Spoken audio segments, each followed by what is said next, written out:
Having turned 50 last May, the BMW M division is still in celebration mode. This year, the Garching power brokers are going to spoil their fan base with the new M2, M3 CS, M4 CSL and M3 Touring, to be followed by the XM flagship, i7 M60 and X1 M35i. The M3 really has been around for that long, and there really hasn't been a Touring in all that time, which is crazy when you think about it. You see, this is the first time in the 37-year history of the BMW M3 that it's been offered as an estate. But while that means it's the most practical car ever to wear the badge.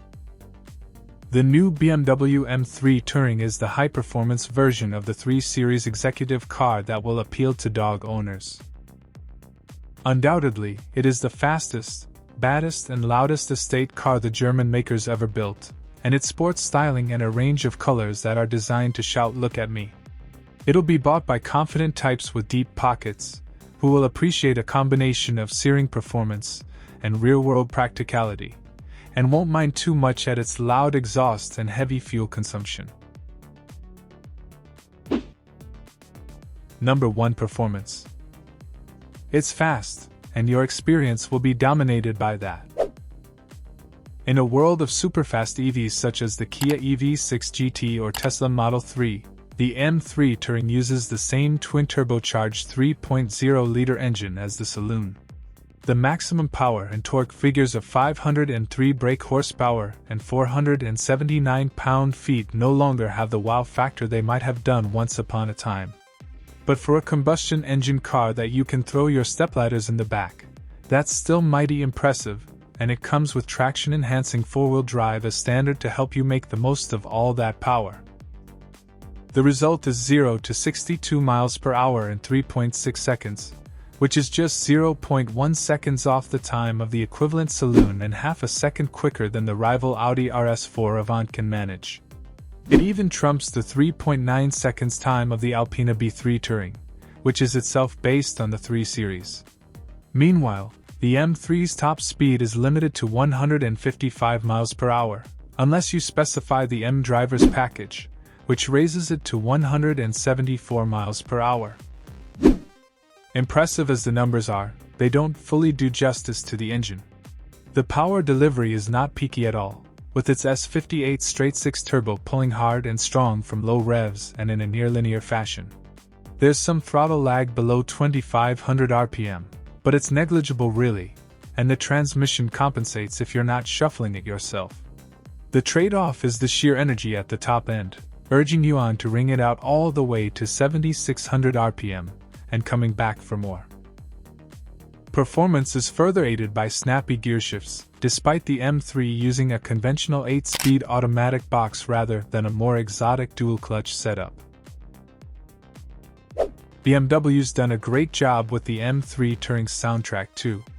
Yes, it's digitally augmented, but the straight-six wheel is present and correct, with the electronically controlled exhaust flaps adding to the drama when they open up. The firm suspension and lack of body roll, with lightning-fast steering, means it's agile and gives the driver maximum levels confidence no matter how poor the conditions. The four-wheel drive system helps the car achieve huge amounts of traction for effortlessly quick progress on B-roads. It's worth saying that it lacks the last 10% of poise and speed of a standard M3 saloon or M4 coupe, but you'll need to be brave and highly skilled to explore that on the road. Despite it being heavier than the saloon, you don't really notice this, because the car feels beautifully balanced front to rear and body lean is kept well in check through corners, even when you've selected the most relaxed, comfort driving mode. At the same time, this setting lives up to its name, letting the car follow undulations in the road without bouncing or crashing, and only struggling to take the sting out of particularly nasty bumps and potholes. As good as comfort is, though, when you really want to push on, it's worth switching to the more focused sport setting. This makes the car feel even more tied down, plus it adds a little more heft to the steering without making it unnaturally heavy, so you can place the front wheels with even greater precision. Tackle a corner at pretty much any speed and you're left with the distinct impression that you could have gone around faster. And if you wish, you can mix and match the settings to suit your personal tastes, you can leave the steering in its lighter comfort mode. In short, the M3 Touring can play the role of rapid cruiser just as well as the B3 and a lot better than the RS4, unless the latter is equipped with dynamic ride control. Plus, it's more agile and composed than both of those alternatives. And when you're in sport mode, the back end of the M3 Touring is happy to play. Yet slides are surprisingly easy to manage, thanks to a clever 10-stage system that enables you to fine-tune how much wheel slip is allowed before it intervenes. Or if you're feeling brave, you can turn this safety net off completely and put the car in rear-wheel drive mode.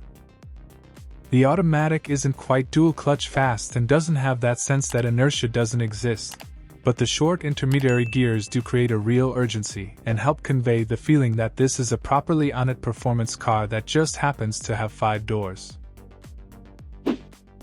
Number 2. Exterior. It also feels well sorted. At 1,865 kilograms, the M3 Touring is 85 kilograms heavier than the M3 Competition Saloon, the extra weight coming in the form of extra metal at the back and some additional bracing to keep the body rigid, but it contains this mass. By raising the rear spring rates and tweaking the damping rates all round, BMW has aimed to replicate the handling characteristics of the saloon and, except for what seems like ever so slightly sharper breakaway when the car reaches the limits of grip and traction, it has done just that. In a back-to-back test, you might detect just a touch of lethargy compared with the saloon, but honestly it would be an academic degree.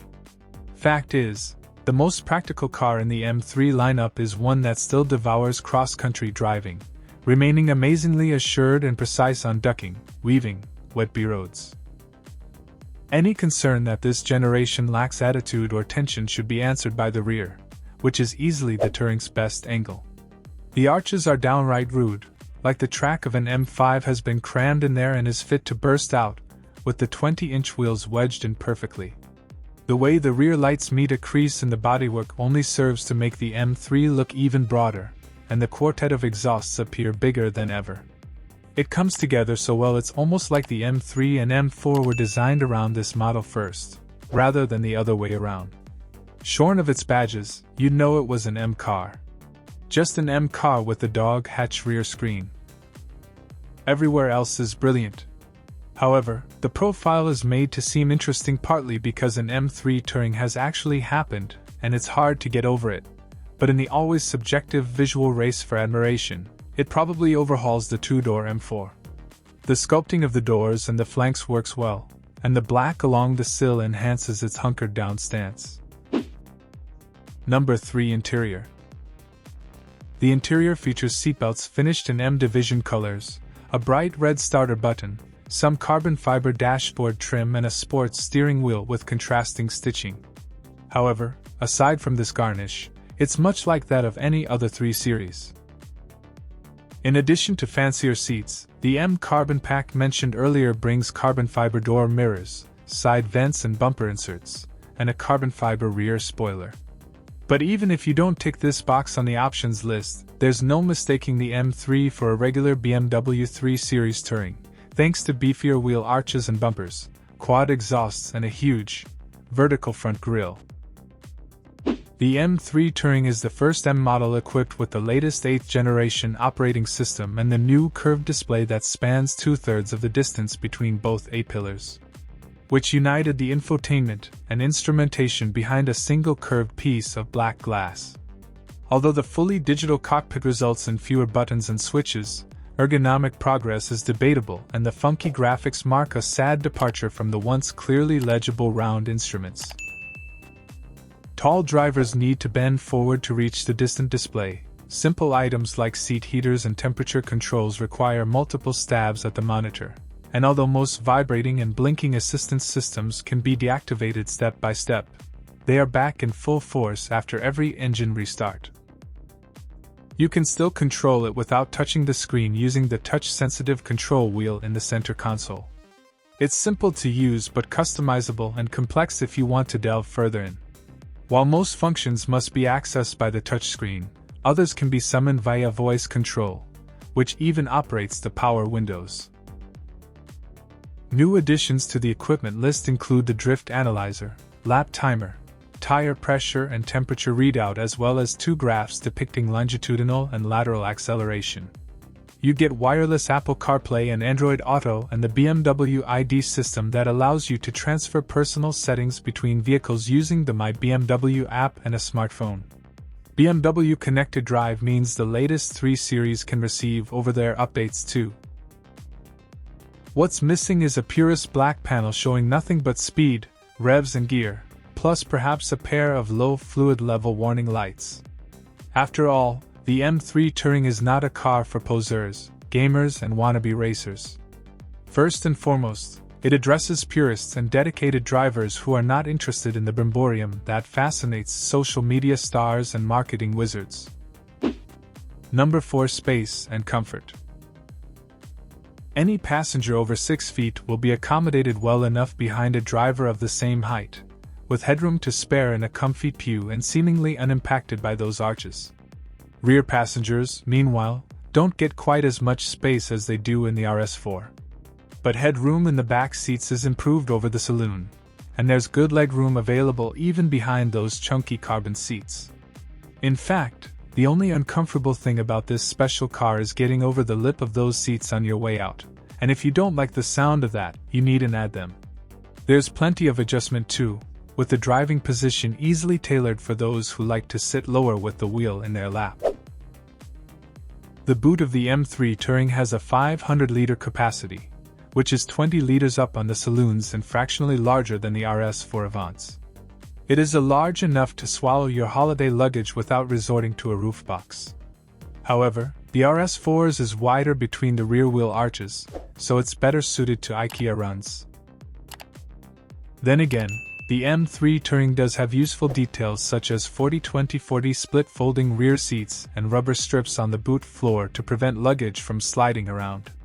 Plus, the tailgate is powered and its window can be opened independently, allowing you to quickly drop in light items, such as shopping bags, without having to open the whole tailgate. These look spectacular and lock their occupants tightly in place, yet they still manage to offer decent long-distance comfort. In fact, their only downside, apart from how much they cost, is that their high, rigid bolsters make it harder to get in and out. But if you want to make an M3 Touring work with a family, you'll surely be able to. Number 5. Safety.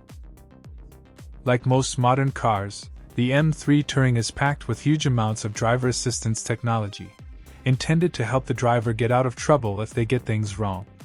However, BMW's implementation of this technology is as good as it gets. The lane keeping assist system works beautifully. It's active for short periods before demanding you put your hands back on the wheel, and does an excellent job of maintaining lane positioning, without the jerkiness of many rival systems.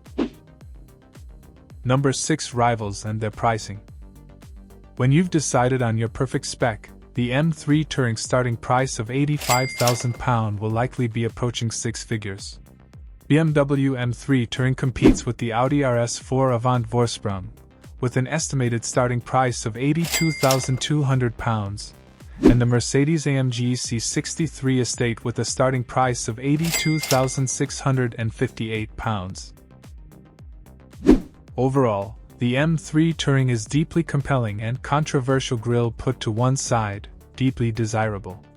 It's a whole heap of money.